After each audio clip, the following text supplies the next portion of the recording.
Bonjour à tous. Bienvenue à cette conférence sur les villes éponges. Tous les bienfaits de la nature en ville face à l'adaptation au changement climatique. Vous allez voir que la gestion de l'eau, la nature en ville, la biodiversité urbaine, les îlots de fraîcheur, tout ça, c'est exactement le même sujet. Donc, je suis Arnaud Delacroix, paysagiste concepteur. J'ai passé mon diplôme à l'ESSAGE à Paris en 2000. Et j'ai commencé à créer l'agence Talpa dès que j'ai eu mon diplôme en région parisienne. Et je suis parti de cette grande métropole de folie à cause des conditions de vie, tout simplement. Et je me suis installé à Saumur, dans le Maine-et-Loire, en 2004. Je dirige 4 sociétés, donc une qui fait de la conception maîtrise d'œuvre, qui s'appelle l'agence Talpa. Et ensuite d'autres sociétés qui font de la recherche et développement sur toutes ces problématiques justement d'adaptation au changement climatique. Et vous verrez que le paysagiste, les entrepreneurs, les jardiniers ont un rôle primordial dans ces questions justement d'adapter la ville au changement climatique. J'ai sorti un livre en 2020 qui s'appelle La nature en ville et qui reprend un peu toutes ces thématiques justement qui vont être diffusées pendant cette conférence.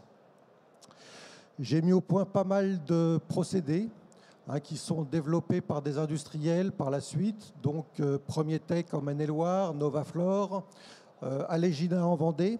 Tout ça, ce sont des industriels qui produisent les procédés pour pouvoir les appliquer à différentes échelles sur la ville qui s'adapte au changement climatique. Donc effectivement, quand on est paysagiste concepteur, ça passe par des planches d'essai, des maîtres d'ouvrage qui acceptent qu'on fasse des essais sur leurs projets. Et quand ça marche, quand ça fonctionne, eh ben on y va, ça passe en production au niveau français puis européen. Évolution de la gestion de l'eau. On va partir de très très loin. On est en milliards d'années, l'âge de l'univers 13,7 milliards d'années, l'âge de la planète Terre 4,5 milliards d'années. Et il y a 2,5 milliards d'années, vous avez un phénomène qui se passe avec des cyanobactéries qui commencent à changer l'atmosphère de la planète. Déjà, les êtres vivants commencent à transformer notre planète.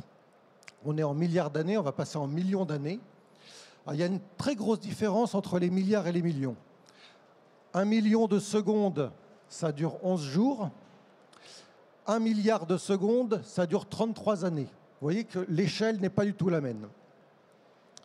Il y a 400 millions d'années, simplement, vous aviez des requins qui sont quasiment les mêmes qu'aujourd'hui, qui circulaient dans les océans, mais sur les terres émergées, les plantes n'existaient pas encore. C'est incroyable, ça, hein. Donc les plantes, c'est quelque chose d'extrêmement évolué. Et depuis 400 millions d'années, en fait, vous avez des bactéries et des mycorhizes qui sont partis à l'assaut de ces terres émergées, sont partis à l'assaut du minéral qui composait ces grands continents émergés, et ont commencé, les bactéries et les mycorhizes, à rentrer dans le minéral pour dégrader ce minéral et en sortir des éléments nutritifs pour les futures plantes. Donc depuis 400 millions d'années, les plantes vivent avec le minéral, en symbiose avec le minéral, grâce à la vie du sol. Bactéries, mycorhizes, micro-organismes, etc. Donc ça, c'est très important parce qu'on s'aperçoit que la notion de terre végétale, d'engrais chimiques, tout ça, ce sont des choses qui n'ont rien à voir avec la symbiose ancestrale des plantes avec leur milieu naturel, qui est le minéral. Donc ensuite, je ne détaille pas le reste, mais il y a 150 millions d'années, les premiers oiseaux apparaissent. Et puis, il y a 100 millions d'années, la première fleur apparaît. Et en même temps que la première fleur apparaît, vous avez l'abeille telle qu'on la connaît aujourd'hui qui apparaît en même temps. Toujours cette symbiose entre les insectes, les plantes, le sol via la vie du sol. Alors là, on était en millions d'années. On va passer en milliers d'années. Nous, le moderne, on apparaît il y a à peu près 250 000 ans en Afrique. Et on commence à migrer tout doucement, à remonter vers l'Europe.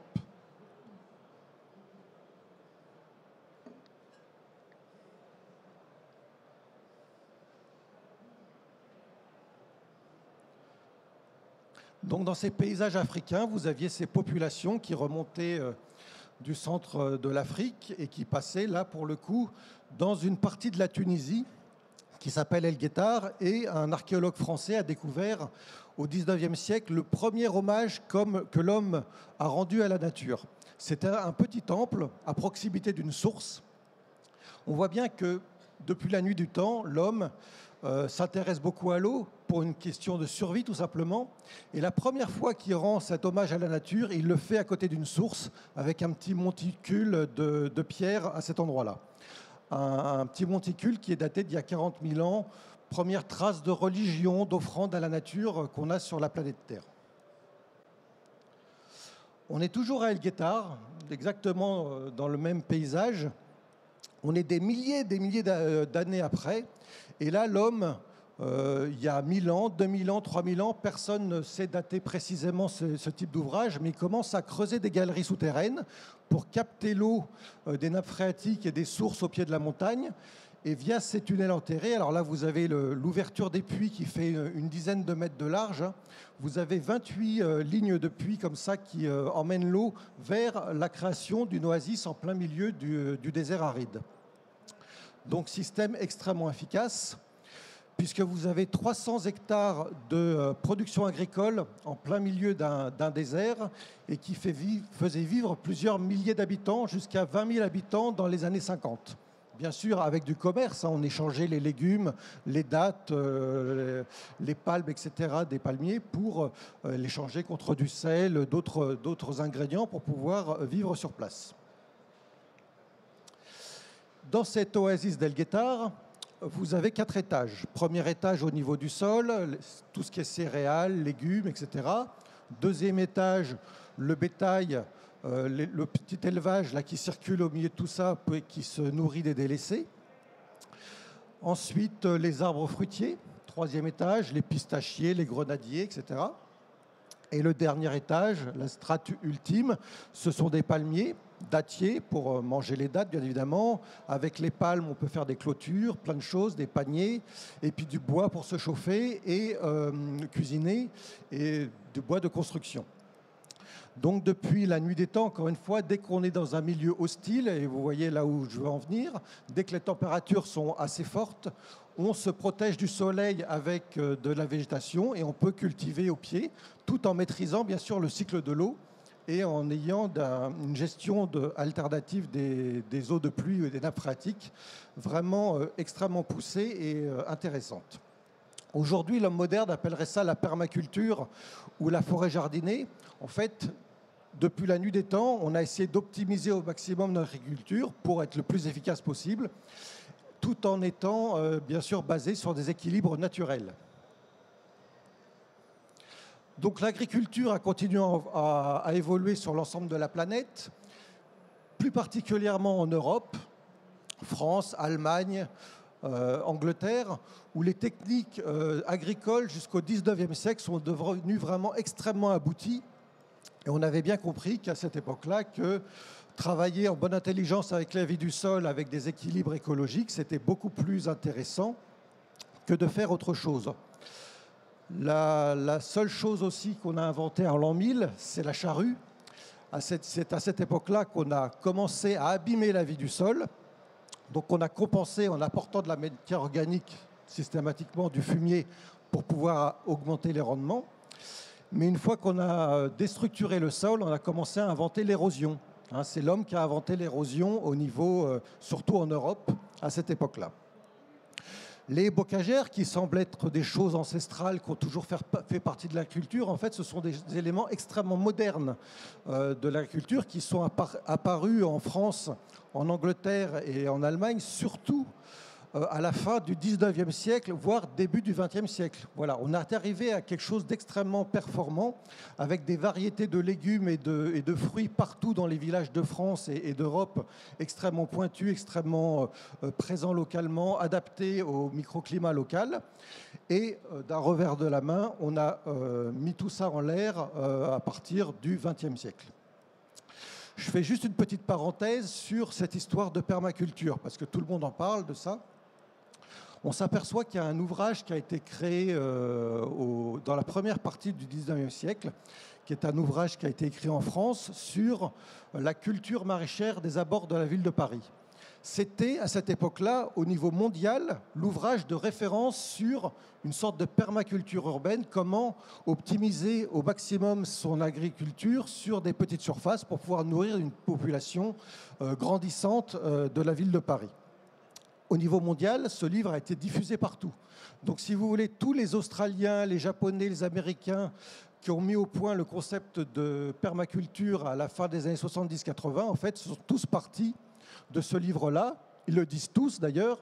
Et monsieur Jean-Martin Fortier, qui est un Québécois ou Canadien, qui continue à expérimenter ces notions d'agriculture intensive en ville, parle bien effectivement de cette capacité à travailler avec la vie du sol, avec la nature, et bien évidemment, tout en partant de cet ouvrage où vous voyez les systèmes d'arrosage automatique, de puits, etc., étaient complètement décrits déjà dans cet ouvrage-là, dans la première moitié du 19e siècle. Donc ça, c'était la petite parenthèse sur l'agriculture, sur la permaculture. Pourquoi faire une gestion alternative des eaux pluviales? Pourquoi faire des villes éponges? Tout simplement parce qu'en agriculture, sur des vastes territoires, on a vu que jusqu'au 19e siècle, ça se passait plutôt bien. L'agriculture française avait une biodiversité au 19e siècle qui était l'équivalente de celle de la forêt amazonienne aujourd'hui. L'homme travaillant avec la nature, ça se passait très très bien. Il y avait des insectes qui se développaient dans les haies, les oiseaux pour les manger, etc. L'action de l'homme en partenariat avec la nature se passait très très bien.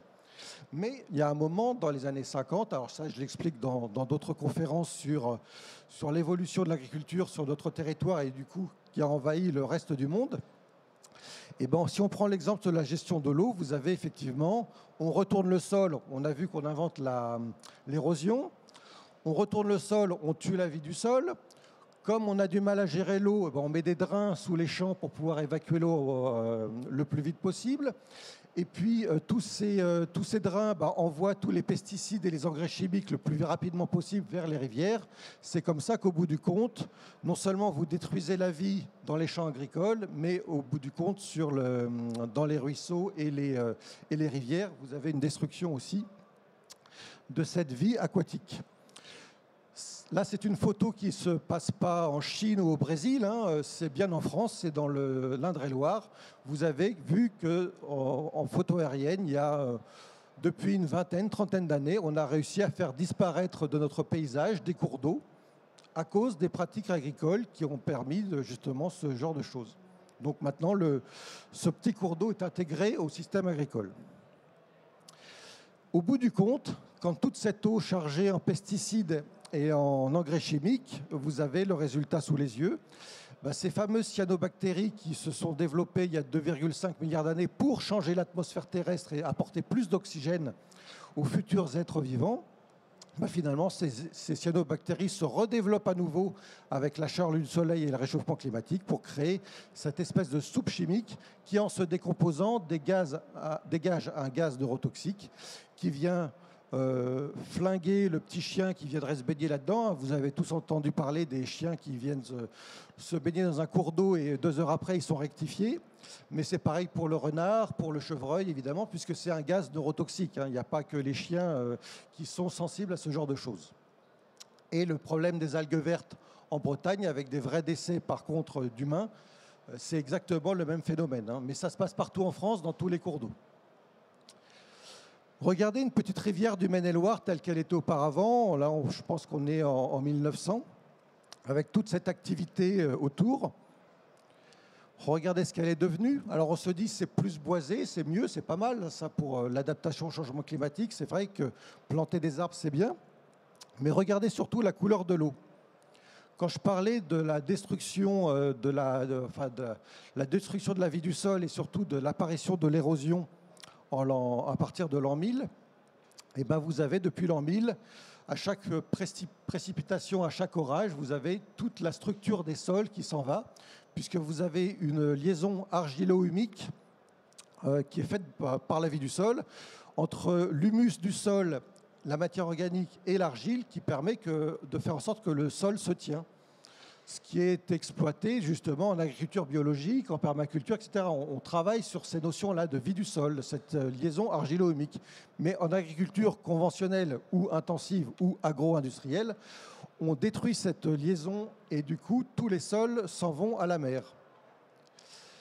Alors là, c'est quand même Thomas Pesquet, hein, qui, depuis la station spatiale, nous alerte et nous dit, regardez, je ne sais pas ce qui se passe, mais j'ai l'impression que le territoire français, pour le coup, là, c'est la Vendée, j'ai l'impression que la Vendée est en train de fondre dans l'océan. Qu'est-ce qui se passe? Alors tout le monde dit, oui, ben, c'est naturel, ça, c'est des bancs de sable. Non, non, non, ce sont tous nos sols, après des gros orages, après des grosses précipitations, tous nos sols qui s'en vont à la mer. Donc on va retourner tout doucement dans notre oasis d'El Guettar. On avait un système quand même extrêmement abouti qui faisait vivre des milliers d'habitants. Et puis à la fin du 19e siècle, la France a créé des carrières de phosphate. Vous savez très bien que dans les champs agricoles, on met azote, phosphore, potassium. Donc bah là, on crée des carrières de phosphate et de phosphore pour l'agriculture. Et donc les Tunisiens, suite à l'indépendance, ont continué à réaliser ce genre d'action sur leur environnement. Vous avez en bas l'usine qui est extrêmement moderne avec des énormes pelles, des énormes camions qui viennent creuser à ciel ouvert des carrières immenses pour prendre ce phosphate, avec un train qui a été créé pour exporter ce phosphate vers les champs agricoles du monde entier. Et donc la nappe phréatique qui était à moins 15 mètres juste dans les années 60 où les enfants de l'oasis d'El Guettar se baignaient à cette époque-là, elle est à moins 70 mètres, elle est de plus en plus salée. Ce sont les nappes phréatiques ancestrales dont nos ancêtres se servaient pour faire ce petit monticule auprès de la source en rendant hommage à cette source. Bien sûr, tout ça, ça a disparu depuis 50 ans. Et maintenant, l'oasis d'El Guettar n'a plus assez d'eau, bien évidemment, pour s'irriguer. Vous avez la possibilité d'irriguer votre parcelle agricole dans l'oasis une fois par mois, alors que, bien évidemment, dans un climat comme celui-là, il faut que vous puissiez irriguer tous les jours. Et donc, vous avez des pans entiers de cette oasis qui disparaissent sous nos yeux. L'exploitation des ressources naturelles partout sur la planète, quel que soit le sujet, chez nous, ailleurs, ça amène à ces dégâts assez irréversibles, à mon avis, à l'échelle planétaire. Les abords de cette oasis d'El Guettar, on a bien vu que sol vivant, au niveau de la gestion de l'eau, c'est quand même pas mal. J'y reviendrai après. Mais dès que le sol est mort, dès que le sol est aride, dès que le soleil tape trop fort, dès qu'il n'y a pas de couvert végétal pour protéger le sol meurt aussi. Et vous voyez bien que, malgré tous les déchets et détritus qu'on peut avoir dans ce type d'environnement-là, vous voyez que l'eau, en fait, si le sol n'est pas vivant, l'eau ne s'infiltre pas. Je vais y revenir pendant cette conférence, mais le seul moyen d'infiltrer l'eau en profondeur, c'est d'avoir un sol vivant. Il n'y a pas d'autre système. Tous les bétons perméables qu'on essaye de vous vendre dans le salon, les enrobés perméables, les résines perméables, tous ces trucs, ça ne marche pas. C'est totalement faux, c'est un mensonge. La seule manière d'infiltrer les eaux pluviales, c'est d'avoir un sol vivant, donc végétalisé. Par rapport au réchauffement climatique, vous êtes tous au courant de ce type de sujet-là. Si vous êtes là cet après-midi, en plus, si vous avez fait la gentillesse de venir à cette conférence, c'est que vous en êtes persuadés, mais j'insiste toujours, parce que les derniers relevés ne sont pas bons. Vous voyez la petite flèche qui monte en haut des relevés estimés et observés. Ce n'est pas ce qui va nous arriver, c'est ce qui nous est déjà arrivé. Hein, on vient de dépasser cette année le plus gros réchauffement climatique qu'on a eu, qui a eu lieu entre 130 000 et 120 000 ans. Il a mis 10 000 ans à se faire et on vient de le dépasser en 150 ans. Donc il faut imaginer la puissance du phénomène qui est en train d'arriver. On l'observe au niveau du climat, on l'observe au niveau des conséquences, mais il faut se préparer à ce qui va arriver dans les années qui viennent. Donc l'effondrement de la biodiversité, qui est phénoménal sur notre pays, hein, je ne suis pas rentré dans le détail, mais là on est à l'extinction de la plupart des variétés d'oiseaux, de plantes qui étaient complètement liées à une agriculture en équilibre avec son environnement. Ça, on a tout saboté. Chez nous, hein, on n'a pas besoin d'aller en Chine ou au Brésil. Là-bas, c'est d'autres sujets qui sont tout aussi dramatiques. plus le réchauffement climatique qui est phénoménal au niveau planétaire. On n'est pas les seuls responsables de tout ça, mais on est en bonne position quand même depuis la nuit des temps, depuis l'ère de l'industrialisation quand même. L'Europe, on est très bien placé dans le réchauffement climatique, contrairement à ce qu'on essaye de nous faire croire que la France, grosso modo, c'est moins de 2% du réchauffement. C'est pas vrai du tout. Si on reprend l'histoire de l'industrialisation, de l'histoire de tout ce qu'on a produit comme CO2, on est très bien placé dans le réchauffement climatique. Donc ce sont les modifications de notre environnement les plus rapides et les plus fortes de toute l'histoire de l'humanité. La ville gagne sur la campagne un département tous les 5 ans. Il y a quelques années, dans la conférence, je disais tous les 7 ans. Ça ne fait qu'augmenter, en fait. On continue, malgré toutes les législations de soi-disant protection, d'adaptation au changement climatique, etc. En fait, on n'avance pas du tout. On continue à construire, on continue à bétonner. Le béton, c'est devant le transport aérien en termes de CO2.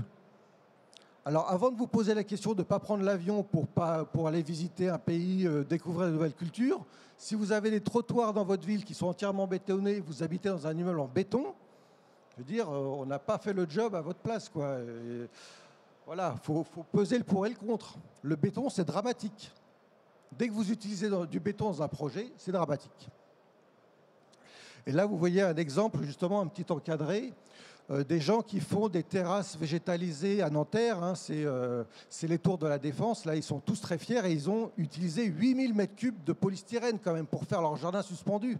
Et ils vont vous dire, c'est la nature en ville, c'est fantastique, on est les meilleurs. On marche sur la tête, franchement. Bon, ça, on en a plein de salons, de choses comme ça. Alors, les choses intéressantes et positives commencent à apparaître là. Vous avez bien compris que le végétal, depuis la nuit des temps, depuis 400 millions d'années, vit en symbiose via la vie du sol avec le minéral. Qu'est-ce qu'on a en ville? On a plein de minéral. On a du béton concassé, on a des vieilles plaques de goudron sur des anciens parkings. Alors ça, c'est de la matière organique, en plus, c'est impeccable.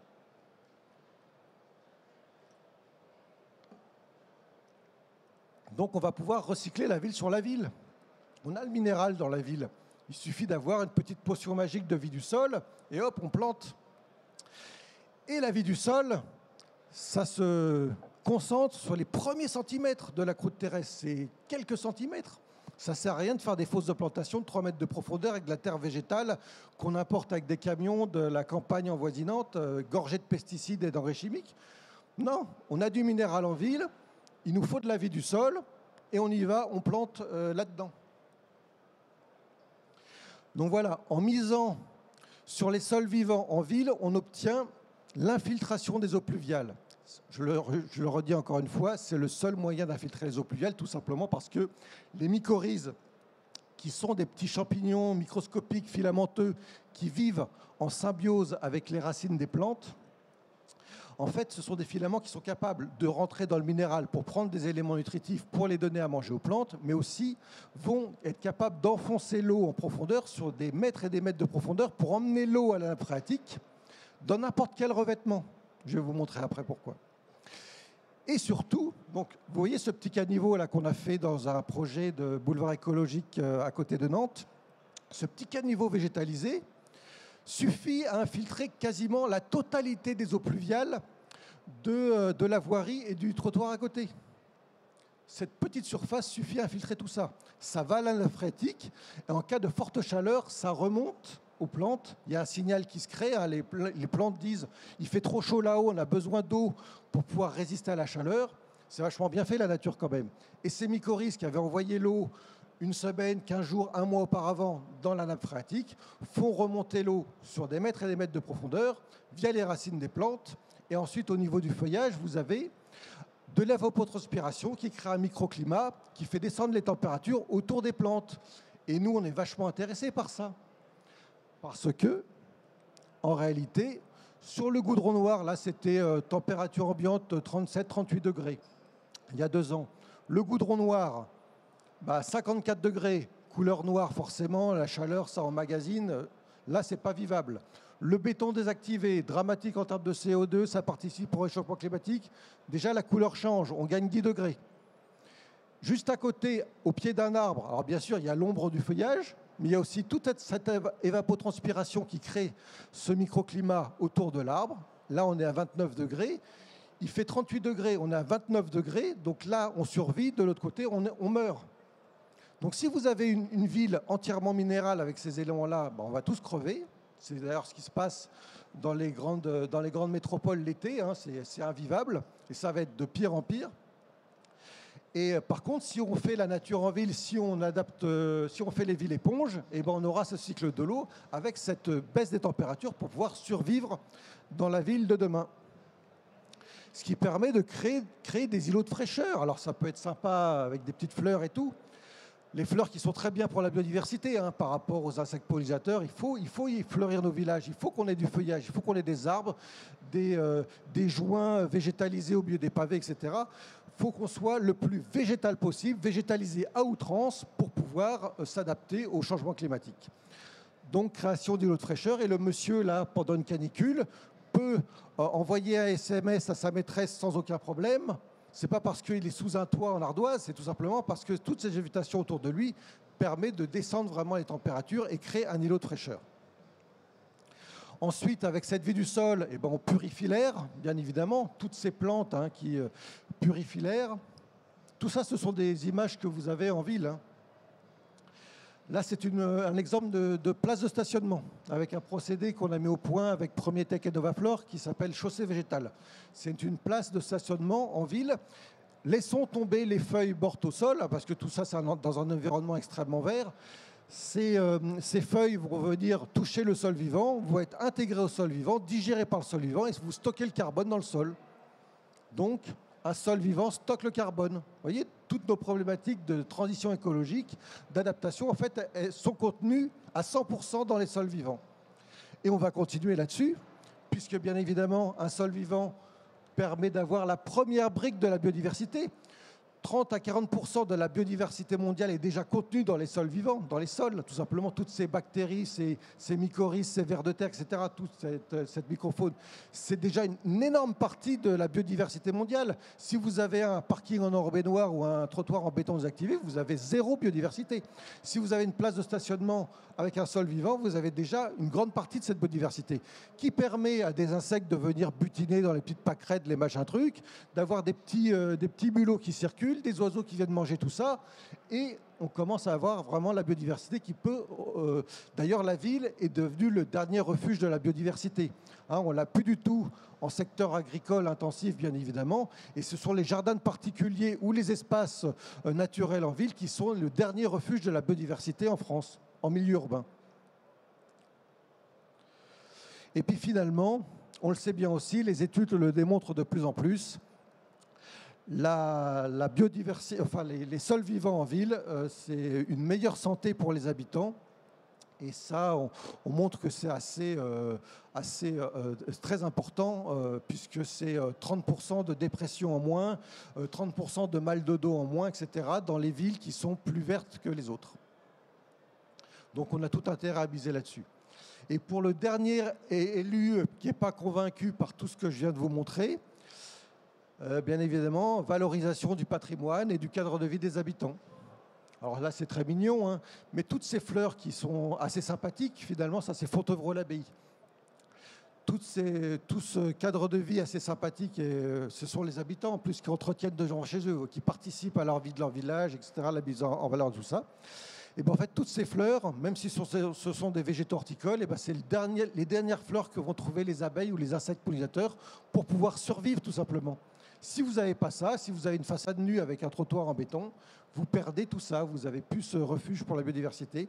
Et les habitants se tirent tous dans les pattes en termes de voisinage. Là, on change complètement les rapports sociaux entre les habitants du village, entre le lien avec les touristes, etc. Ça change tout. Donc quelques exemples de projets qu'on a fait un peu partout en France, principalement dans l'ouest de la France et en région parisienne.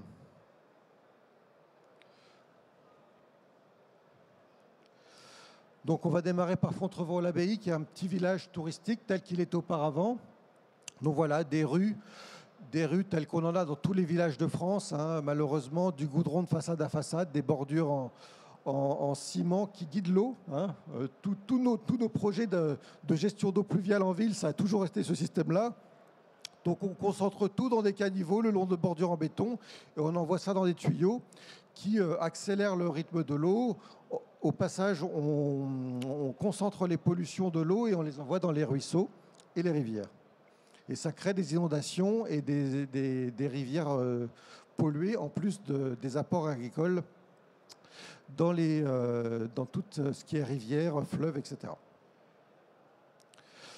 Quand on nous dit que dans les années 80-90, on était au top du savoir-faire en termes de paysage pour pouvoir planter les arbres en ville avec les fosses de plantation dans des buts en béton pour surtout pas que les racines gênent quoi que ce soit.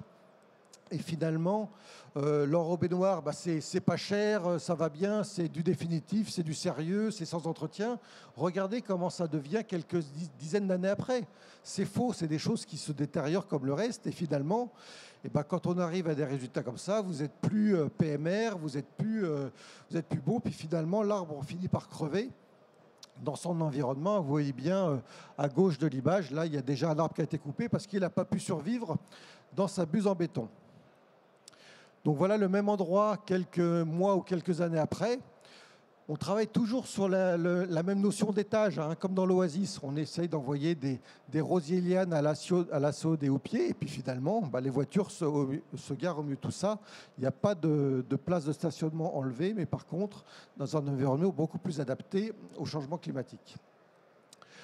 Alors là, à Fontevraud-l'Abbaye, ils ne sont pas tous habillés comme ça. Hein. C'est une festivité qui s'appelle Anjou Vélo Vintage et qui fait que voilà, tout le monde se déguise dans les années 30, années 50 et on passe une très belle journée à parcourir les paysages agréables et restaurés du Maine-et-Loire.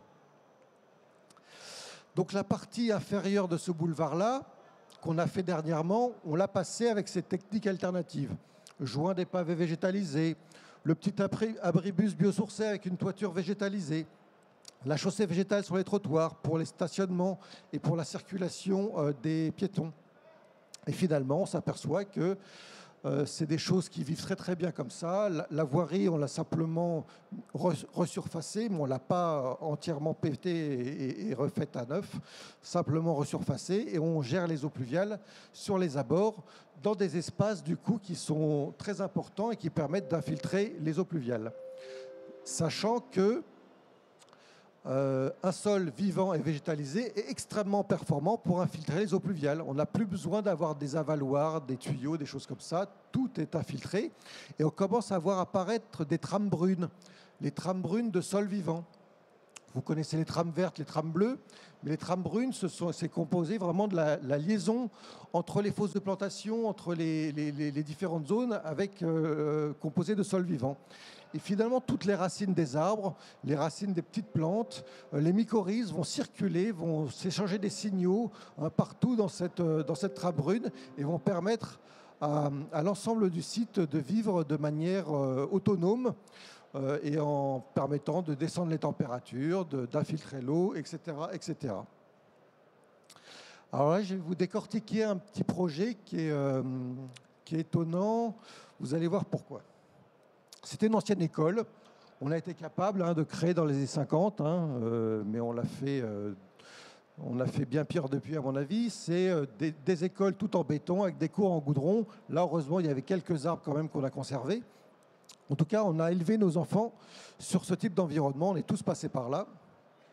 On a fait un petit projet dans le cadre du plan de rénovation urbaine avec les services techniques de la ville de Saumur, les jardiniers, etc. On a fait travailler au maximum en faisant participer au maximum les gens qui géreraient le projet à la suite.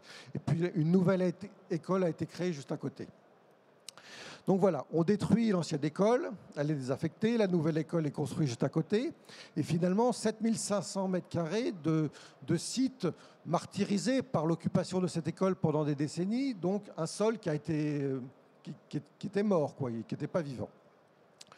Donc le sol étant mort, on a décidé dans le cadre du plan de rénovation urbaine, plein de déconstruction dans le quartier, barres d'immeubles détruites, parking détruit. On dit tous ces gravats de déconstruction, vous nous les concassez et vous nous les mettez sur le site. 1800 mètres cubes de gravats recyclés de la déconstruction de la ville qui sont déposés sur place. 1800 mètres cubes, vous imaginez, autant de camions qui ne sont pas allés dans une décharge, déposer ça à 40 km de Saumur, avec des moteurs thermiques qui tournent en permanence. C'est ce qu'on fait tout le temps. Toute la journée, c'est ce qui se passe dans les villes. Et là, ici, on a fait différemment, c'est-à-dire qu'on a déconstruit et on a recyclé sur place. 1800 mètres cubes de gravats, vous voyez les tas de béton, les tas de goudron, et puis une terre végétale de très mauvaise qualité, qui est de la poussière, là, qui est morte, en réalité. Donc voilà, on fait nos nivellements avec nos 1800 mètres cubes, on étale cette terre végétale de très mauvaise qualité en surface sur 5 cm, pour pas voir que c'est que des gravats, en fait, ce site-là. C'est une décharge à ciel ouvert, en réalité. Vous avez des morceaux de béton, de goudron partout. Donc voilà, on cache la misère, si vous voulez, mais vous commencez à voir apparaître concentrate soil micro-organismes, donc cette petite potion magique de concentré de micro-organismes du sol, des bactéries, des mycorhizes, qui a été mis au point par Premier Tech, qui sont présents au salon là, Paysalia. Les spécialistes mondiaux qui sont capables de reproduire en laboratoire, et c'est en France que ça se passe, ils sont capables de reproduire en laboratoire des spores de mycorhizes. Donc nous, on a une petite potion magique qu'on peut transporter, on peut balancer ça sur un site qui est mort, et dès que vous mettez ces spores de mycorhizes, il n'y a plus qu'à semer ou planter des végétaux, et la symbiose va se créer comme il y a 400 millions d'années. Donc on sème des prairies naturelles avec Novaflore, qui est notre partenaire aussi sur justement la création de prairies naturelles en ville. On sème ces prairies-là, on plante 1500 arbres, des jeunes plants bien évidemment, pour que la symbiose puisse avoir lieu, se créer. Et on plante 50 arbres fruitiers. Il n'y a qu'un ou deux arbres fruitiers qui n'ont pas repris, qui ont été changés, mais sinon les 1500 arbres ont repris instantanément. Ils se sont pris des canicules depuis par-dessus. Et vous savez, ce terrain d'aventure qui apparaît juste derrière la nouvelle école, qui malheureusement est encore faite en goudron. Et on serait capable maintenant de faire des cours oasis avec des sols désapabilisés à cet endroit-là, mais il y a 5-6 ans, ce n'était pas encore à la mode. Donc il y a une vraie biodiversité qui se développe sur place. Et puis ces gamins qui viennent jouer au milieu de cette nature en ville, ces prairies naturelles retrouvées, avec des jeux très très simples, en robinier naturellement imputrescible, pas de pain traité, de choses comme ça, pas de plastique, voilà, des choses évidentes et très très simples. Alors vous allez me dire pourquoi en parler pendant cette conférence. Vous avez bien compris que l'ensemble du site, on met la potion magique, donc ça se transforme en sol vivant, donc c'est très efficace pour infiltrer l'eau pluviale. D'accord. Mais on s'est dit qu'on allait prendre le quartier en amont en termes d'assainissement parce que, bien évidemment, il y avait des gros problèmes de gestion des eaux pluviales dans les systèmes qu'on appelle classiques ou les systèmes qu'on utilise depuis 30 ans ou 40 ans, voire 50 ans, c'est-à-dire avoir des avaloirs, une bordure en béton, envoyer tout ça dans des réseaux et finalement déplacer la problématique, c'est-à-dire qu'on ne voit plus l'eau, mais après tout déborde de partout. Et là, il y avait une vraie problématique de gestion des eaux pluviales. Donc on a interrompu cette canalisation qui prend en charge les eaux pluviales du quartier en amont et on l'a fait passer par le site. On a fait une petite zone d'infiltration. En creusant cette zone d'infiltration, on est arrivé sur le terrain naturel, puisque vous avez vu que c'était que des remblais avec l'ancienne cour d'école, etc. On creuse, et là on tombe sur des marnes vertes, de l'argile. Donc nous, en tant que maître d'œuvre, on se dit, on leur a dit qu'on allait leur vendre une zone d'infiltration, et c'est que de l'argile bien vert, bien étanche, on est mort, quoi. Bon, ceci dit, on avait juste fait une petite bifurcation. Il y avait toujours le système ancien qui pouvait fonctionner avec ses désagréments. On s'est dit, on ne prend pas de risque, on ne peut qu'améliorer la situation avec une zone de délestage, une zone d'expansion, justement pour ces eaux pluviales. Et puis on met ça en œuvre, et ça fonctionne très très bien. Et ça s'infiltre tout doucement, en quelques jours ça s'infiltre. Et là on comprend qu'effectivement les mycorhizes, si elles sont capables de passer à travers des gravats très compactés, si elles sont capables de rentrer dans le minéral pour prendre des éléments nutritifs, l'argile, en fait, les mycorhizes passent à travers l'argile, infiltrent l'eau en profondeur et refont monter l'eau dans cette zone humide en permanence. C'est le fonctionnement de toutes les zones humides en réalité. Effectivement, vous avez une couche d'argile, mais si le sol est vivant en haut, en fait, vous avez cette vie du sol qui joue son rôle pour toujours alimenter cette zone humide, même en période de sécheresse. C'est pour ça que vous avez des problèmes si vous construisez une maison sur une couche d'argile et qu'il n'y a pas de vie du sol et que là, l'argile s'assèche. Là, vous avez des gros problèmes. Mais si vous avez de l'argile et un sol vivant, en fait, eh ben, il n'y a pas de problème, même en période de sécheresse, parce que ça continue toujours à être humide. Et là, l'année dernière, on a eu 5 mois de sécheresse. Et finalement, ça restait une zone humide, même si l'eau n'était pas visible. Mais vous aviez toujours les plantes caractéristiques qui étaient bien dans cette zone humide. Donc voilà, en fait, la vie du sol, c'est merveilleux. Et ça nous permet de comprendre tout ce qui se passe au niveau de nos problématiques de gestion des eaux pluviales.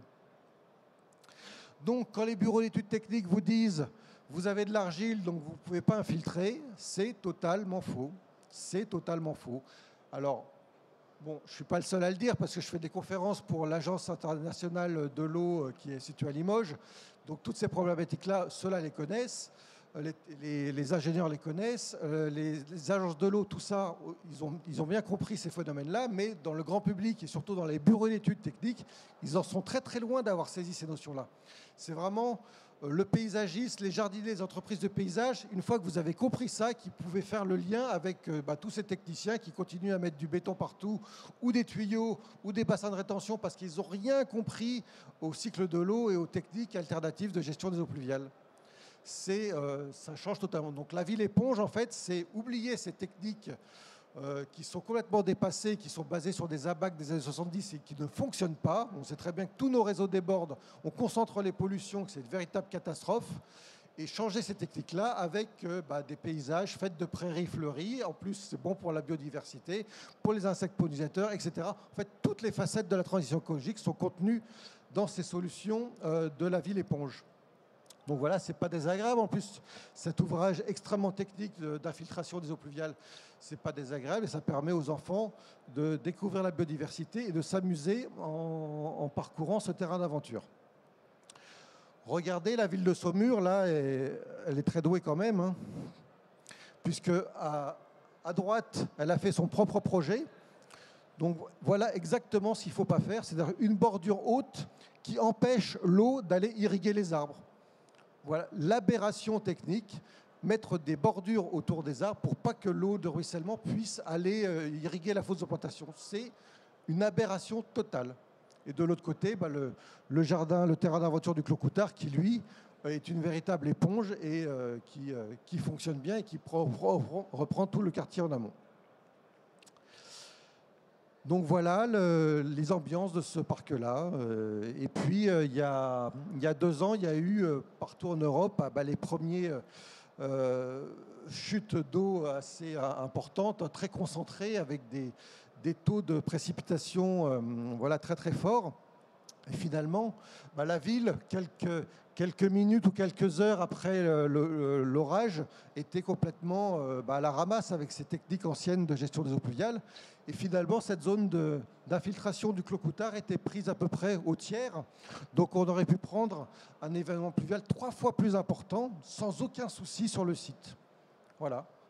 Quelque chose de 3 fois plus fort. C'était déjà très fort, hein, ce qu'il y avait lu. Vous voyez, les trottoirs sont défoncés, le bas de la ville était inondé. Hein, ça avait commencé à redescendre un petit peu quand j'ai pris la photo, mais voilà, c'était assez dramatique.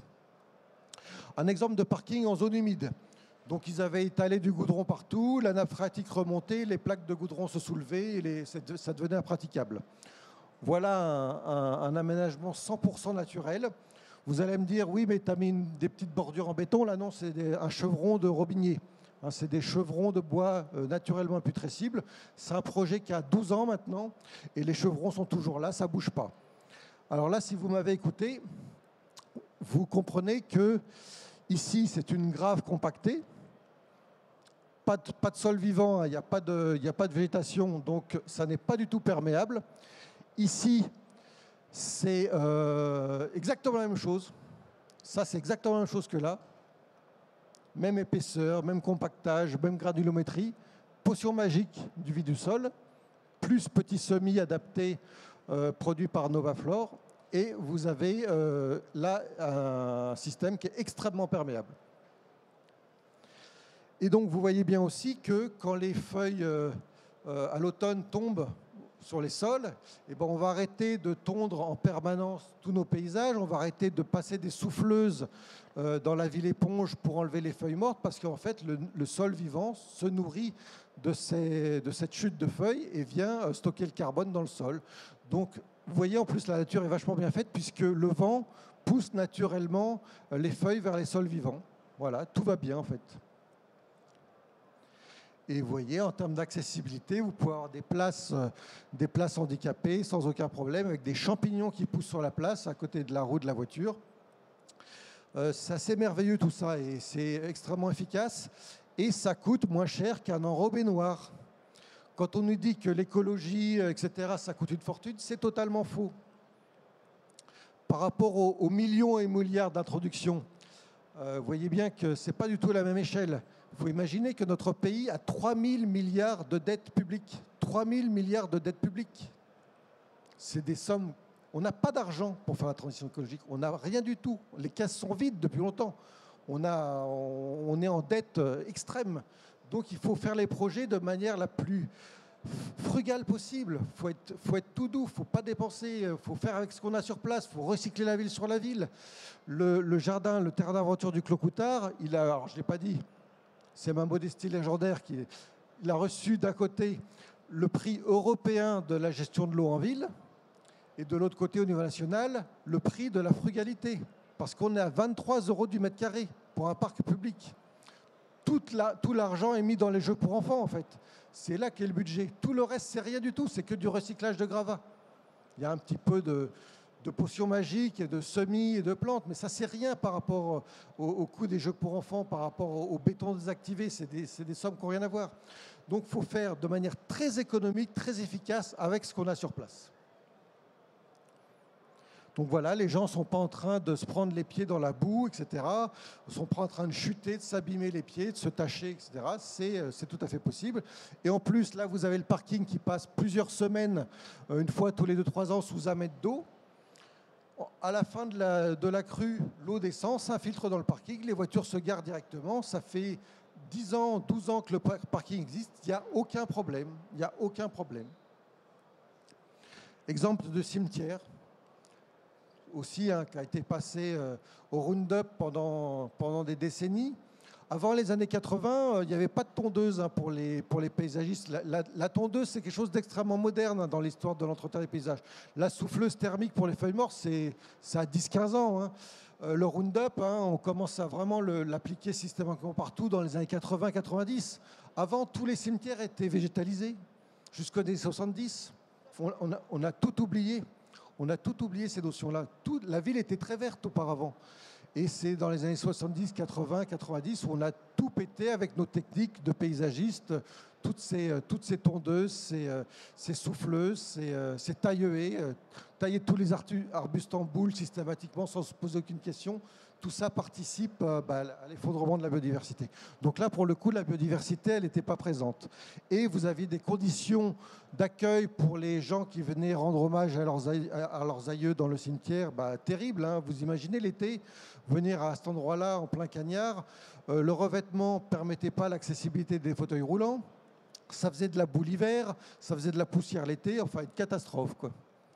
Le même endroit, quelques mois après l'inauguration des travaux, tout ça, c'est que de la gestion d'eau pluviale en réalité. Vous avez vu que le site était extrêmement plat. Et finalement, avec un sol mort et stérile, il y avait des flaques qui se faisaient, l'eau ne s'écoulait pas, ne s'infiltrait pas. Et là, avec ce paysage-là, tout s'infiltre là où elle tombe. Et ça permet d'irriguer un paysage, ça permet d'avoir des arbres qui font de l'ombre et d'avoir des nichoirs dans certains arbres et d'avoir des fleurs pour les insectes pollinisateurs et de changer tout en termes d'ambiance. Et donc, ça montre bien que la ville, dans tous ses quartiers, même jusqu'au cimetière, peut avoir une gestion intéressante des eaux pluviales et participer à la réduction des îlots de chaleur, à être refuge pour la biodiversité, etc., etc. Donc voilà, vous avez tout le schéma de gestion des eaux pluviales qui est là. Donc c'est extrêmement technique. Et au final, extrêmement simple, on évite d'enterrer l'eau dans les tuyaux, mais on la fait circuler et on la filtre au maximum sur place. Il n'y a pas d'exutoire sur le site. Sur aucun projet que je vous ai montré pour l'instant, il n'y a pas d'exutoire. Le seul exutoire, c'est la nappe phréatique qui va remonter en cas de forte chaleur pour faire un îlot de fraîcheur. Les derniers exemples, un étang qui était dans un petit village du Maine-et-Loire qui était situé surtout entre l'école et la cantine. Donc on est en milieu urbain, hein. Les photos semblent très bucoliques parce que je ne montre pas les fronts bâtis du village. Et puis finalement, avec le réchauffement climatique, l'été, hein, même si la mairie interdit la baignade, il fallait être courageux pour aller se mettre dans cette... vous voyez, un sol mort, hein, même au fond d'un étang asséché, tout ça ne permet pas d'infiltrer les eaux pluviales.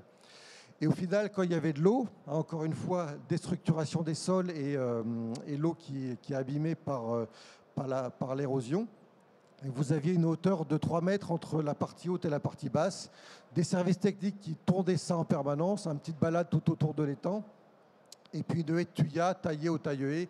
Voilà toutes les aberrations techniques et pour avoir un spectacle qui n'était pas forcément très, très intéressant. Et la ville qui s'appelle Aviré se demandait depuis des années, comment améliorer l'image de ce site qui était au cœur du village, quoi. Et encore une fois, entre la cantine et l'école. Donc on a fait un petit projet parce qu'on s'est aperçu qu'il y avait une petite rivière qui avait été déconnectée du site par une digue tout autour de l'étang. Et finalement, cette petite rivière, tous les ans, systématiquement, elle inondait les rez-de-chaussée des maisons avoisinantes. Donc on a proposé de détourner la rivière et on nous a dit, en France, détourner une rivière, c'est pas possible. Dossier de loi sur l'eau, on peut pas toucher, c'est pas possible, ça n'existe pas. Revoyez votre copie, ça, voilà, c'est pas possible, monsieur Delacroix, faites-nous autre chose. On a dit, nous, c'est notre projet, voilà, on vous le propose. Si ça vous intéresse, vous venez nous voir, sinon, bah, tant pis, hein, mais on ne fera pas de deuxième version. Un an après, on a des nouvelles, l'agence de l'eau dit, OK, on a compris ce que le bureau d'études voulait faire. On vous donne 80% de subvention et vous faites le projet. Donc, et sans dossier de loi sur l'eau. Donc voilà, on y va, on tape dans le tas. Hein. Vous voyez, on a l'impression qu'on va construire un centre commercial, mais non, on essaye de remettre la nature en ville, on essaye de gérer justement les eaux de pluie. Et puis, le projet réapparaît avec cette rivière qui a été détournée, qui refait un grand méandre en cœur de village. Et voilà l'image qu'on retrouve, encore une fois, entre l'école et la cantine, avec des frayères, des zones pédagogiques, des prairies naturelles, encore une fois les prairies de Novaflore qui ont été implantées sur place avec des graines plus ou moins adaptées en fonction de l'humidité présente sur place. Et ces gamins qui sont en train de rentrer de la cantine pour retourner dans leur école, avec de la pédagogie sur la zone humide, sur la biodiversité. Et puis des petits garçons là, qui finalement sont peut-être en 6e ou en 5e et reviennent le mercredi après-midi pour retrouver au cœur de leur village leur petit espace naturel qu'ils avaient eu quand ils étaient à la petite école. Et ça se passe plutôt bien tout ça. Sur tous les projets que je vous ai montrés, il n'y a aucune dégradation. Hein, le jardin du Clos-Coutard tout à l'heure, en milieu urbain assez dense, hein, parce que dans les hauts quartiers, s'il y a eu un plan de rénovation urbaine, c'est que c'est des quartiers assez durs. On me disait, ils vont foutre le feu aux jeux pour enfants, il faut de l'éclairage public, il faut une clôture autour. Pour la sécurité, pas d'éclairage public, pas de clôture autour, et ça se passe très très bien, il n'y a aucun problème, tout ça c'est respecté. Le seul graffiti à Aviré qui a été fait, c'est sur la passerelle. Sur le garde-corps, il y a un cœur avec marqué Aviré. Donc j'aime ma ville en fait. Un gamin qui a mis ça comme tag. Donc voilà, une passerelle en acier brut, très très simple. Il faut se battre en tant que maître d'œuvre pour pas que l'entreprise thermolaque la passerelle. Nous, on leur demande quelque chose de simple en acier brut avec du robinier ou du chêne en main courante. Mais non, les entreprises veulent absolument thermolaquer, passer dans des fours, utiliser de la température, des peintures pas forcément neutres chimiquement, etc. Non, on a réussi à l'obtenir parce que l'acier fait une telle épaisseur que dans un siècle, elle sera encore là sans aucun problème. Donc regardez bien cette jolie petite passerelle qui passe au niveau de la rivière. Les prairies qu'on laisse évoluer jusqu'en septembre-octobre, parce que bien évidemment, si vous fauchez une prairie entre mars et septembre-octobre, vous interrompez le cycle de reproduction de toutes les fleurs sauvages, de tous les insectes et de tous les oiseaux. Pondre une pelouse, c'est une catastrophe écologique. Faucher une prairie au mois de juillet, c'est une catastrophe écologique. Tous les agriculteurs le font entre mai et juin. C'est comme ça qu'on détruit la biodiversité sur l'ensemble du territoire, sur des milliers de kilomètres carrés, voire des millions de kilomètres carrés. C'est comme ça qu'on détruit la biodiversité. C'est des pratiques agricoles, c'est des pratiques paysagères on a toujours fait comme ça depuis les années 80. On a des belles machines, des belles tondeuses, donc on y va. Même maintenant, je ne sais pas si vous avez remarqué, on est en décembre, vous avez des gens qui sont en train de passer le rotofil sur des pelouses en ce moment sur la ville de Lyon.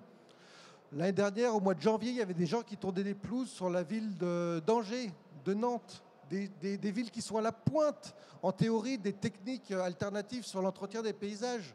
C'est aberrant. On a une action effectivement à faire l'automne, c'est une fauche tardive avec exportation. Ça, c'est une autre histoire, mais vous verrez que la ville de demain, la ville éponge de demain, nous permettra d'avoir des quantités de biomasse énormes, justement prélevées sur les paysages urbains à l'automne, qui nous permettront de faire énormément de choses, d'isoler nos bâtiments, d'avoir des agrocarburants, du méthane et des jardins de permaculture, grâce à cette matière organique, de manière incroyable. Donc voilà, en fait, c'est notre énergie de l'avenir, c'est notre seul moyen de maintenir la biodiversité sur notre territoire en attendant qu'elle puisse recoloniser les campagnes.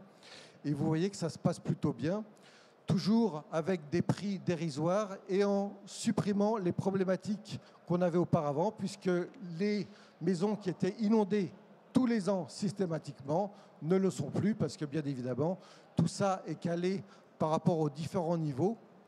Et afin d'obtenir une gestion des eaux pluviales et une gestion des niveaux d'eau de crue qui font que maintenant le village est épargné au niveau des inondations et permet toujours aux enfants, heureusement, d'aller à la cantine le midi pour pouvoir, même en cas d'inondation. Donc c'est un projet aussi qui a fait beaucoup parler de lui, et c'est pour ça que j'insistais lourdement sur la passerelle tout à l'heure, c'est tout simplement parce qu'une fois, en rentrant dans un village en France, je me suis aperçu que ma photo servait de couverture au guide sur la GEMAPI, qui est la gestion des milieux aquatiques, grâce au paysage et au végétal. Donc voilà, en conclusion, je ne sais pas où j'en suis au niveau de... Oui, on est plus ou moins bon. Encore quelques minutes, et puis après, on pourra prendre des questions si vous voulez.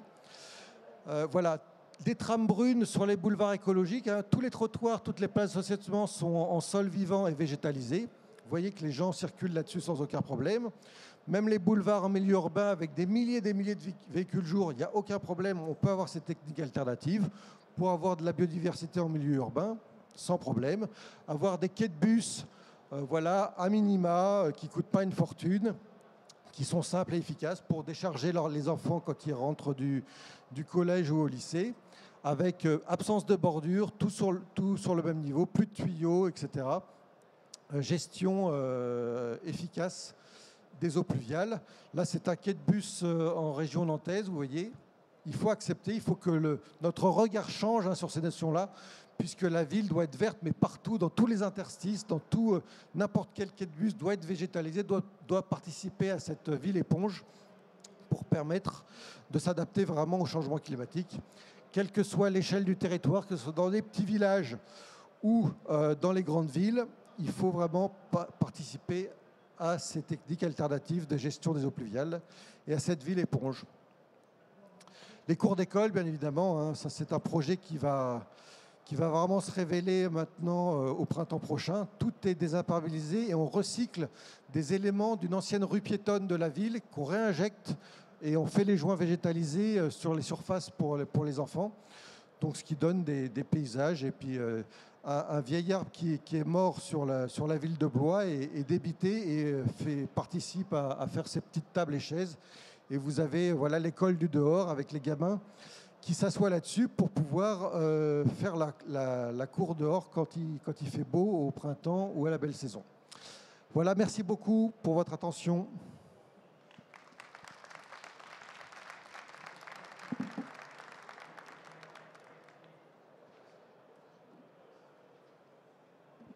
Si vous avez des questions, il y a un micro qui va circuler.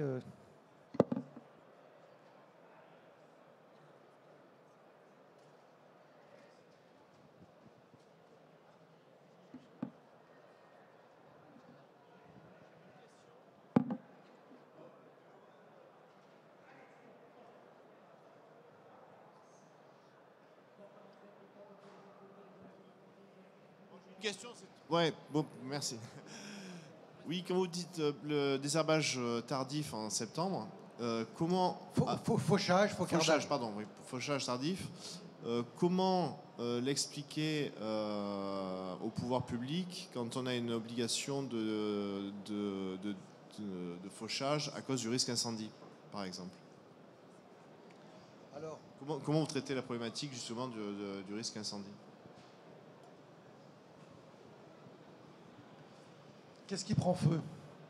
Qu'est-ce qui prend feu? Ce sont les pinèdes monospécifiques avec des pins avec de la transpiration, d'essence de térébenthine, ça s'enflamme très très vite. Et puis finalement, une prairie c'est vrai qu'une prairie sèche a l'air extrêmement incendiaire comme ça quand on la regarde de loin. Au bout de plusieurs semaines de canicule, on a l'impression que la prairie est sèche et qu'elle est très inflammable. Mais en réalité, c'est exactement le même fonctionnement que l'oasis. Une prairie, vous avez les herbes hautes qui ont l'air sèches, mais en fait qui protègent du soleil ce qui se passe au niveau du sol. Et vous regarderez, alors cette année, ce n'était pas évident parce qu'il a plu tous les 15 jours, on a maintenu un paysage assez vert, en tout cas dans la partie plutôt nord de la France. Mais les prairies qu'on a su conserver de manière écologique il y a 2 ans, par exemple, il y a 2 ans, on a l'impression qu'elles sont complètement sèches, mais en réalité, au sol, vous regardez au niveau du sol, vous voyez toutes les petites plantes sont vertes, tous les insectes sont là, des petits mulots circulent, et ces herbes hautes protègent du soleil ce qui se passe en bas. Et comme les mycorhizes de la prairie vivante et du sol vivant jouent leur rôle, en fait, tout ça, ça reste humide. Donc on imagine que ces prairies sèches, il faut absolument les faucher pour éviter leur risque incendie, mais en réalité ce sont des barrières humides au transport des incendies. Donc voilà, il faut complètement changer son regard sur toutes ces approches-là parce que c'est souvent les cultures monospécifiques qui s'enflamment et qui font circuler l'incendie, mais une prairie naturelle reste vivante même au bout de plusieurs semaines de sécheresse sans aucun problème. On s'aperçoit que ça maintient la fraîcheur au niveau du sol. Alors c'est sûr que l'incendie va circuler, mais à vitesse lente, et puis les pompiers sont là, quoi. Et puis il n'y a pas de drame. Et on s'aperçoit que même les zones de prairies qui ont brûlé, vous passez un mois après, c'est revert à nouveau. Et les forêts qui ont brûlé l'année dernière aussi, ça reverdit très très vite. Et après, c'est le changement de système de plantation des forêts qui va être revu pour pouvoir éviter d'enflammer des milliers de militaires de pinèdes monospécifiques. On était très touchés à Saumur par ce phénomène-là aussi. Donc dès le mois de mars l'année dernière, vous aviez des incendies, mais c'était provoqué par des incendiaires. Les gars, ils foutaient le feu. Effectivement, sur les prairies, même les prairies en hiver brûlaient, mais ça brûle très très très très lentement. Et on s'aperçoit que l'humidité du sol quand même freine tout ça, quoi. Excusez-moi.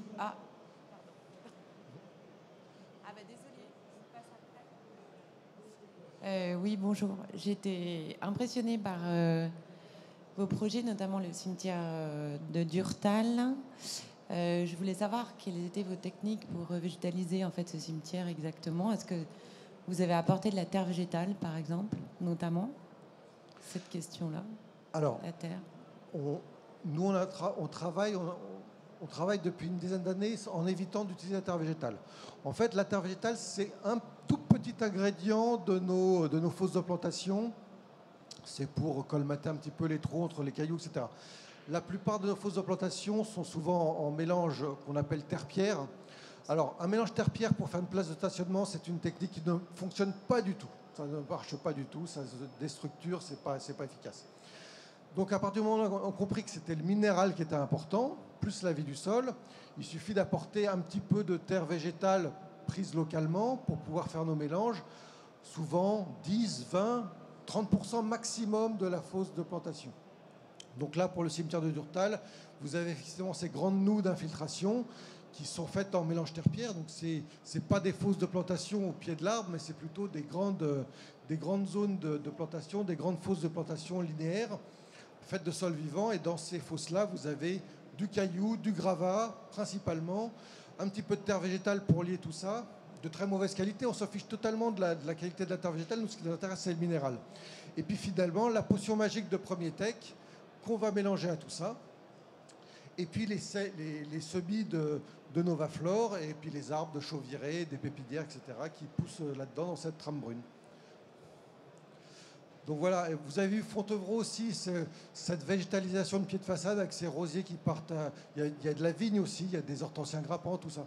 Et ben les fosses de plantation font 40 cm par 40 cm. Elles sont toutes petites, les fosses de plantation. Et dans ces fosses de plantation-là, qui sont refermées par des pavés, vous avez 70% de gravier à béton dedans. Et 10% de terre végétale, 10% de terreau et 10% de concentré de vie du sol. Donc tout ça, c'est très petit, mais à partir du moment où le sol est contaminé par la vie du sol, c'est tout l'environnement qui devient vivant et les plantes se nourrissent sous la voirie, sous le trottoir, etc. C'est une approche totalement différente de la plantation en ville. Et bien évidemment, c'est la gestion des eaux pluviales en réalité, tout ça. Donc voilà, il faut mixer tous les sujets, la nature en ville, la gestion des eaux pluviales, la biodiversité, les îlots de fraîcheur avec ces techniques-là. Et tout part de la vie du sol en réalité. Moi, j'avais une question sur l'entretien, là, notamment à Fontevraud. Comment ça s'est passé avec les équipes de la ville pour venir, je ne sais pas, garder les zones avec les pavés mélangés au gazon, là, enfin peut-être pas au gazon, à d'autres petites plantes. Comment est-ce qu'ils font pour entretenir au quotidien pour que ça ne prenne pas le pas, entre guillemets, sur la circulation, quoi. À Fontevraud, la partie basse du boulevard qui est faite en technique alternative, là, la chaussée végétale, en fait, ce sont des plantes qui ont été sélectionnées et qui ne poussent pas en hauteur. Donc c'est vraiment fait pour faire des trottoirs, des places de stationnement, et c'est sans entretien. Hein, tout ce que je vous ai montré là, moins les jardiniers interviennent, mieux c'est en réalité. Il y a des grosses actions à faire effectivement sur les prairies avec les fauches à exportation. C'est pour ça qu'on parle plus de tondeuses, mais plutôt de moto-faucheuses. Hein, on change de matériel, on repasse plus sur des choses agricoles, des moto-faucheuses pour ces espaces-là, avec de l'exportation, ça veut dire faire des bottes de foin, etc., des choses comme ça. Avec ces bottes de foin, vous faites des jardins de permaculture, vous faites de l'isolation de bâtiments, vous faites plein de choses.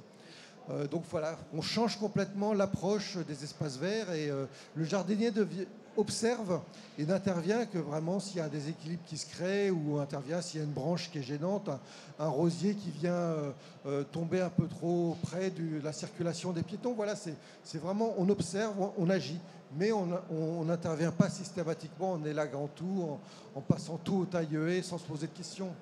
Et à Fontevraud, pour les façades plantées, ce sont les habitants qui entretiennent devant chez eux. Et puis s'il y a une grand-mère qui n'arrive pas parce que c'est plus de son âge et puis elle ne peut pas monter sur son échelle, c'est la voisine qui lui fait. Ça change tout. Alors qu'avant les travaux, je ne sais pas si c'est enregistré ce genre de truc, mais ils se tiraient tous dans les pattes, hein, dans la rue. Ils ne pouvaient pas se blairer. Entre les touristes qui se garaient mal, etc., c'était invivable la rue. C'était l'horreur. Et finalement, le paysage a changé complètement la relation entre les gens. Ils s'entraident, ils se proposent des places de stationnement à l'intérieur du jardin. La grand-mère qui n'utilise pas son garage propose aux jeunes couples de garer la voiture chez eux. Et ça s'est passé pendant les réunions publiques, tout ça. Des choses incroyables. Mais si on était parti sur des trottoirs en béton, avec la voirie en goudron, avec une bordure en ciment, on n'aurait jamais découvert tout ça. Et dans tous les villages de France, on continue à étaler du béton, du goudron, sans se poser aucune question.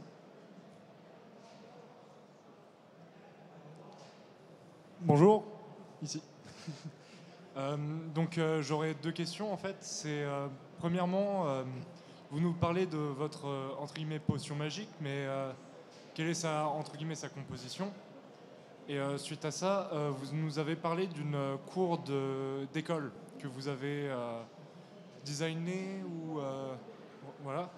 Vous nous parlez de la mode actuelle, la mode d'il y a 5 ans.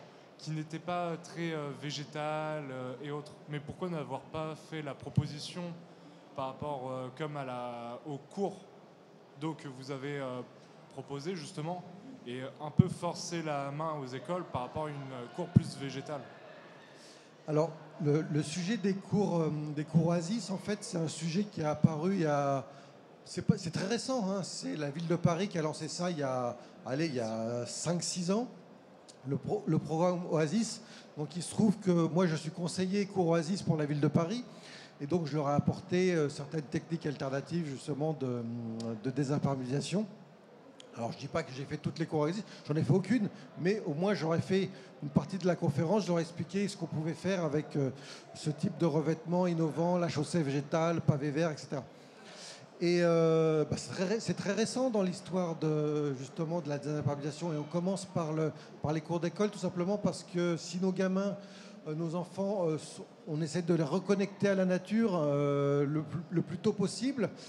C'est un peu comme les jeunes d'Aviré, là, une fois qu'ils ont eu un environnement à peu près préservé, qu'ils ont pu essayer de choper une grenouille dans leur vie d'enfant, observer des fleurs, cueillir un bouquet à leur maman dans leur école, là, ça change tout après pour le futur adulte. Par contre, moi comme vous, on a tous été élevés sur des cours en goudron ou en béton, avec un pauvre tilleul au milieu parfois. Et donc, il y a une grande partie de la population qui est complètement déconnectée de la nature.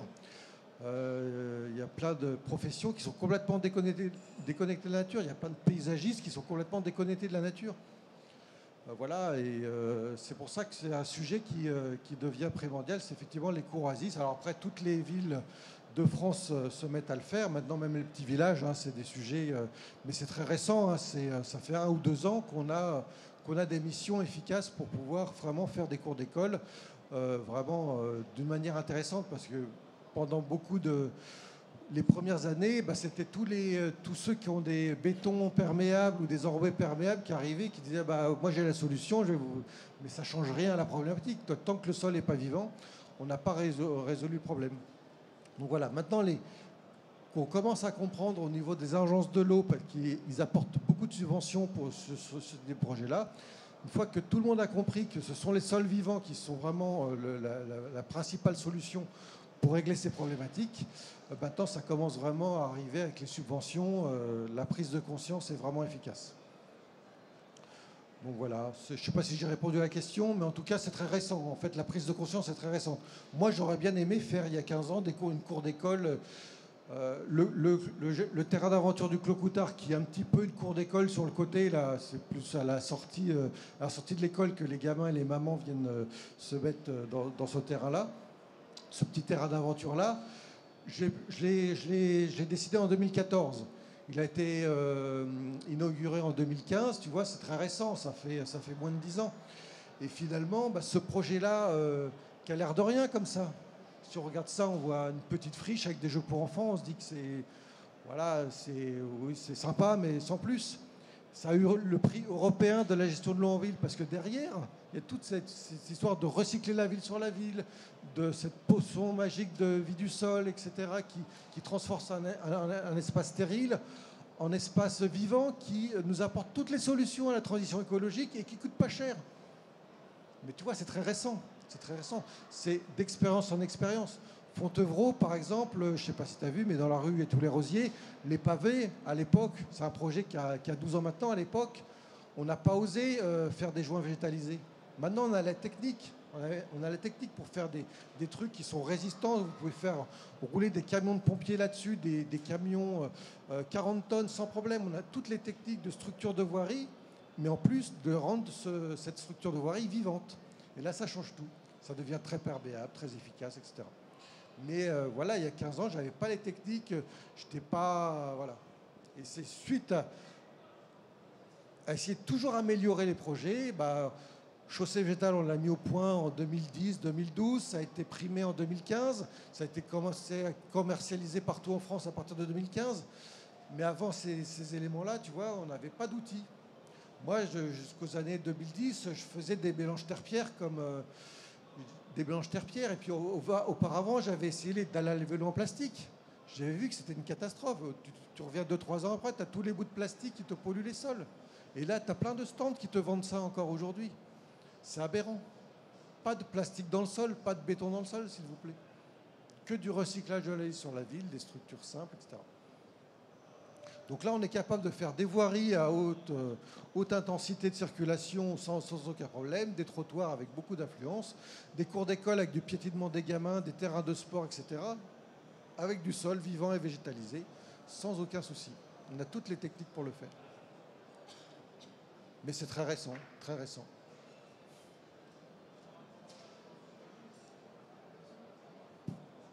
Ah, la potion magique. Donc en fait, vous avez une structure fibreuse, c'est de la fibre végétale qui permet justement de concentrer un petit peu les bactéries. Vous avez de la matière organique et puis vous avez ces fameux spores de mycorhizes qui sont mélangés au système.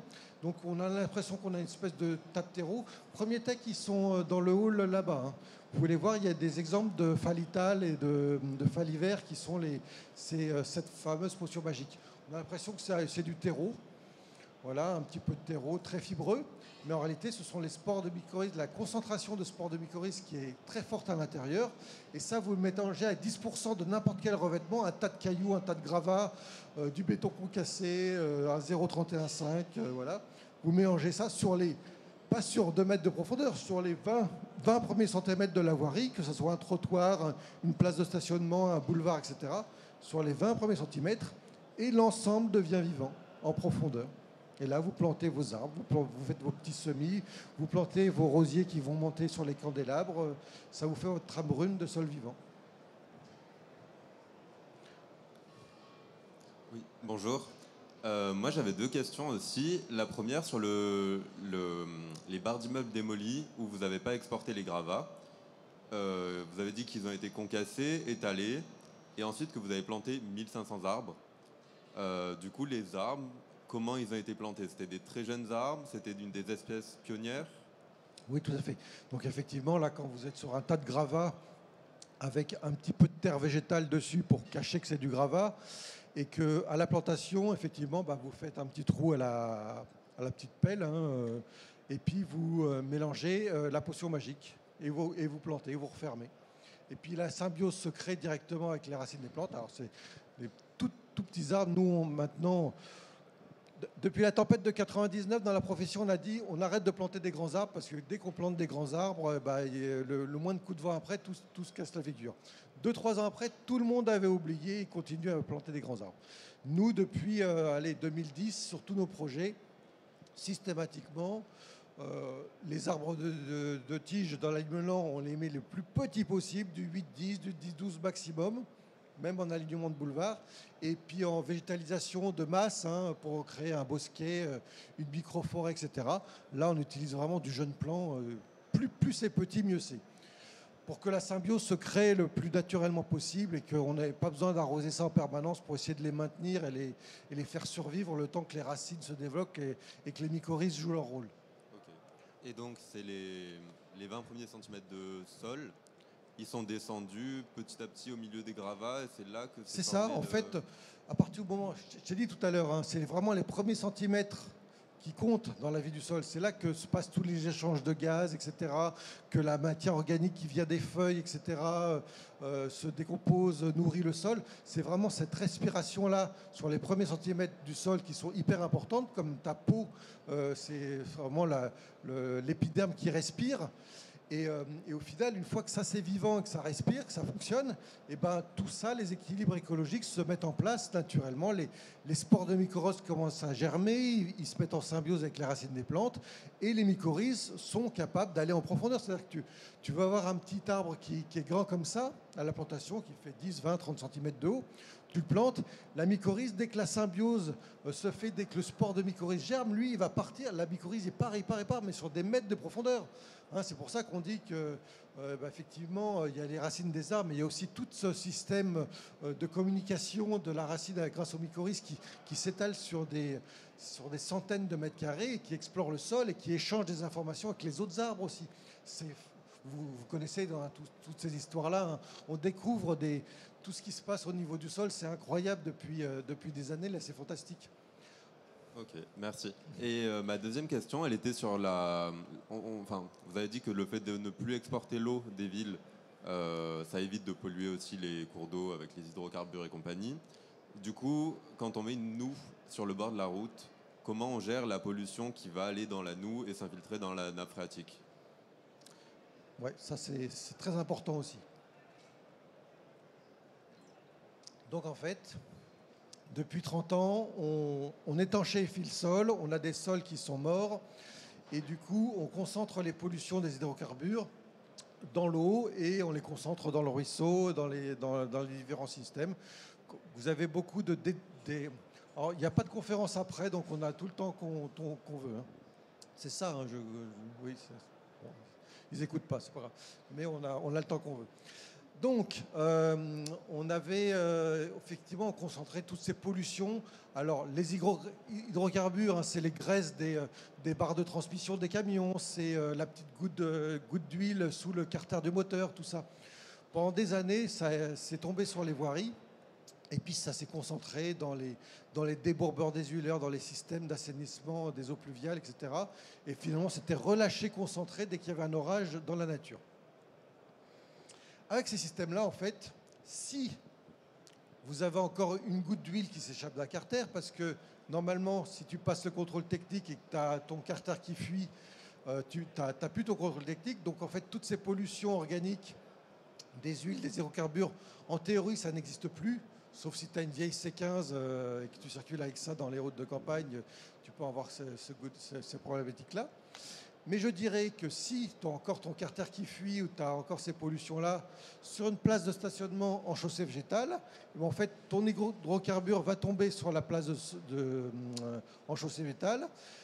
Tu as bien compris que le sol était vivant. Toutes les bactéries, les mycorhizes vont jouer leur rôle de purification, vont dégrader ta goutte d'hydrocarbure qui est hyper cancérigène quand c'est de l'huile de moteur usagée en plus avec plein de carbone à l'intérieur. C'est hyper cancérigène quand c'est de l'huile de vidange, en fait. Mais quand ça tombe dans ce système-là, il y a des études qui montrent qu'au bout de 6 mois, elle est dégradée à 80%, et au bout d'1 an, elle est dégradée à 100% et assimilée par le système et nourrit les plantes en réalité. Donc tu passes d'éléments hyper cancérigènes à des éléments neutres qui sont assimilés par les plantes. Et en fait, tu as un véritable filtre planté. Hein, tu sais bien que les stations d'épuration peuvent fonctionner avec des plantes et des bactéries et des mycorhizes. C'est ce même système-là. Sur toutes les places de stationnement, sur tous les trottoirs, sur toutes les voiries, en fait, tu as une usine à dépolluer naturellement toutes tes pollutions de la ville. Donc il n'y a plus aucun problème.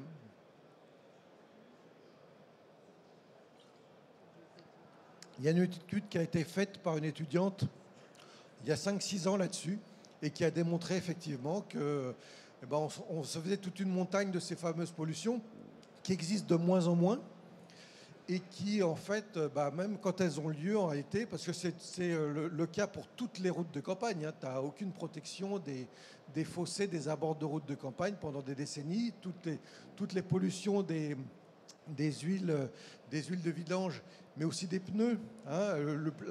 Une des plus grosses pollutions cancérigènes, ce sont les poussières de pneus de toutes nos routes. Hein. C'est dramatique. Hein. Le carbone, c'est terrible hein, comme pollution au niveau cancérigène. Et tout ça, tous nos pneus. Hein.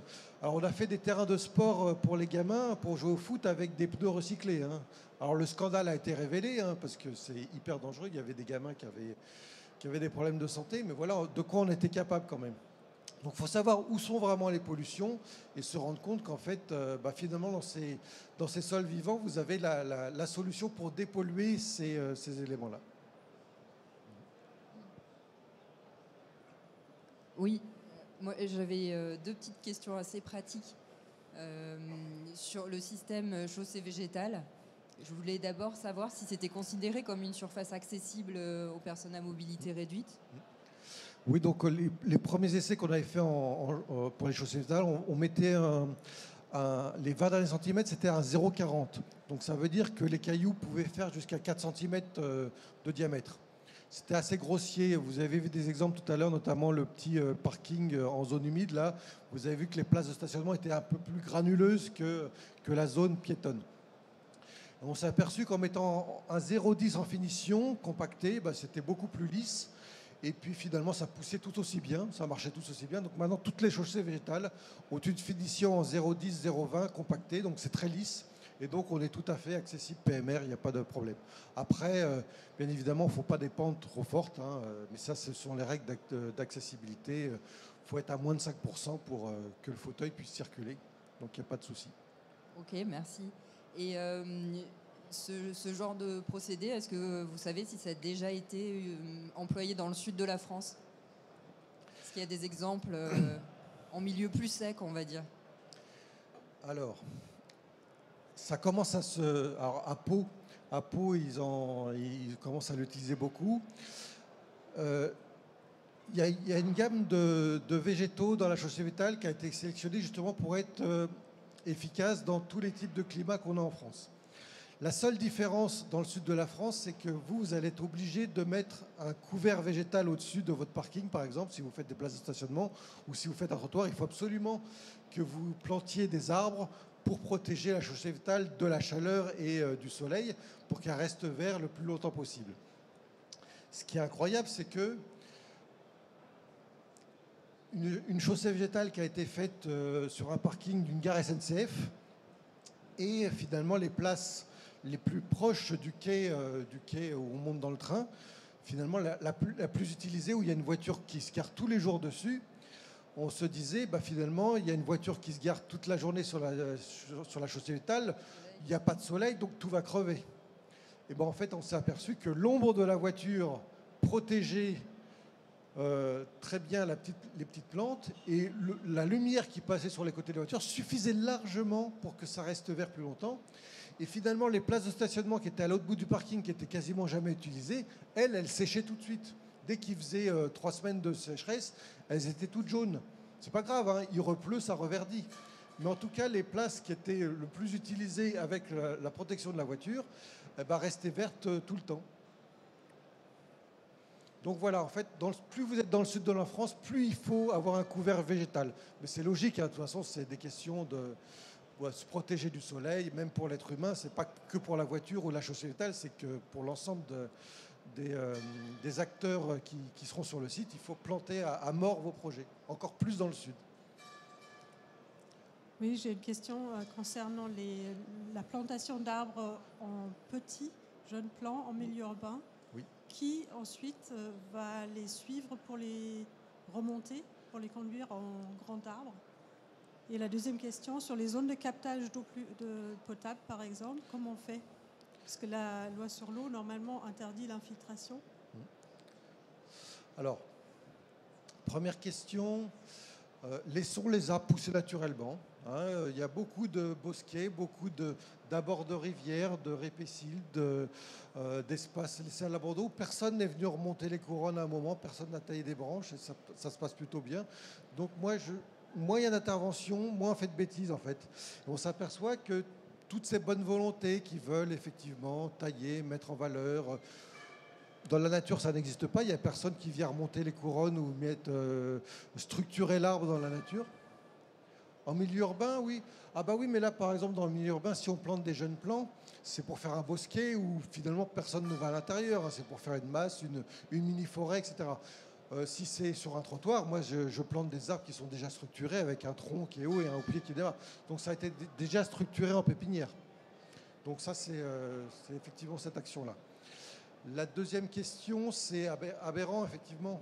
La police de l'eau ne veut pas d'infiltration, mais dans des milieux pollués, pour pas que les pollutions touchent la nappe phréatique. Mais si on est dans des espaces non pollués, avec avec une nature, des parkings avec des voitures qui n'ont pas de gouttes, qui ne soignent pas d'huile, etc., il n'y a pas, c'est par rapport aux anciennes techniques. Mais avec ces techniques-là, au contraire, il faut que l'eau aille à la nappe phréatique pour pouvoir toujours pomper et avoir de l'eau potable pour elle.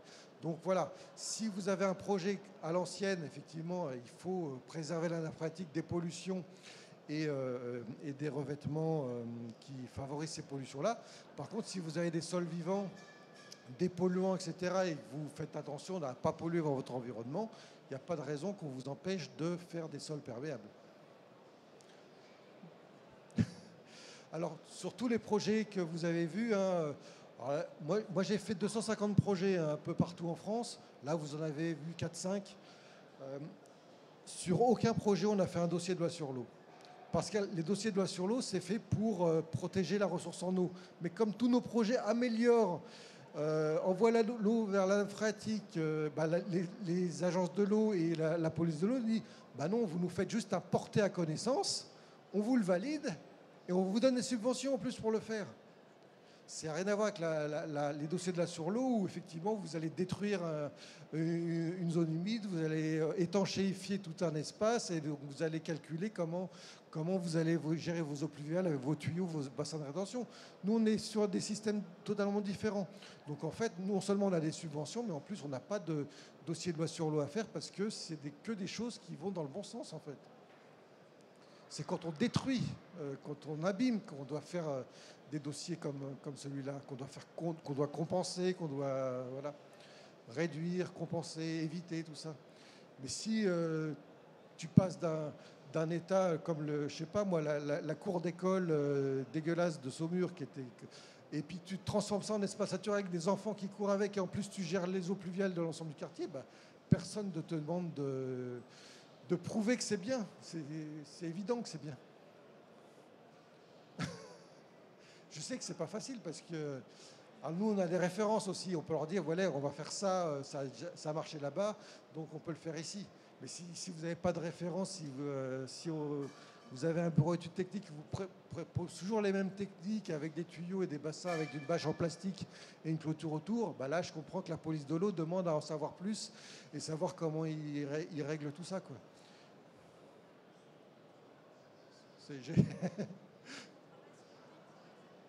Une digue. Ouais.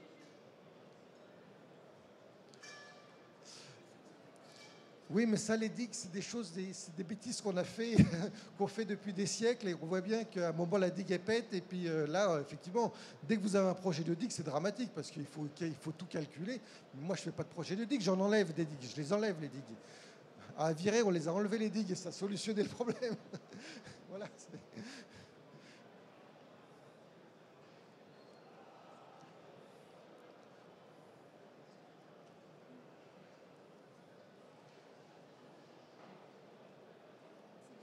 C'est tout bon. Merci beaucoup. Non, vous voulez ?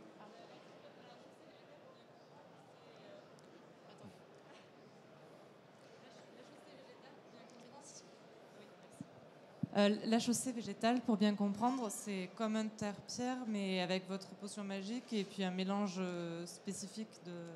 Alors c'est comme un terre-pierre, sauf qu'on a compris que dès qu'on mettait de la terre dans des systèmes de voirie, en fait, vous avez pas, c'est impossible de compacter, c'est impossible de gérer les eaux pluviales, ça fait de la bouillasse, les roues font succion, ça fait remonter la terre, et au bout de quelques mois, quelques années, ça devient une catastrophe.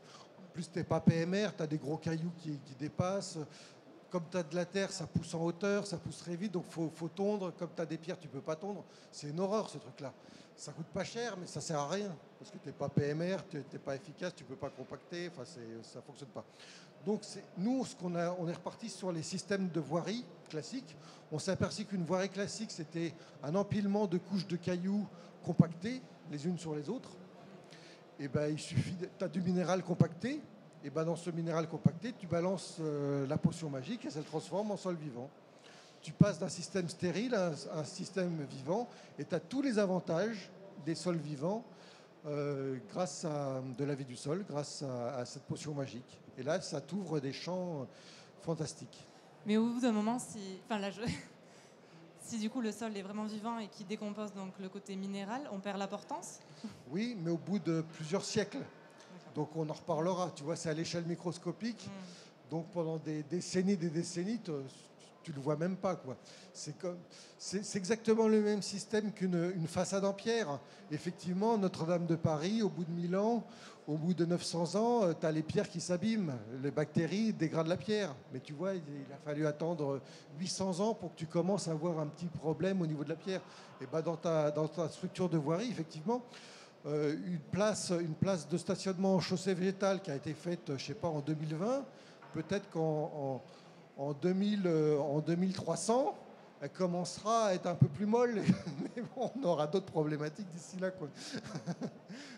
Elle sera peut-être un peu plus vivante. Tu vois, la structure de voirie commencera à être de plus en plus organique. Il y aura de plus en plus de vie du sol. Il y aura des vers de terre qui arriveront et qui produiront leur propre terre végétale qui commencera à apparaître. Et ça devrait être un petit peu plus gadouilleux, mais dans 300 ans, quoi. Donc on pourra la refaire. Et puis, à mon avis, voilà, on aura d'autres problématiques.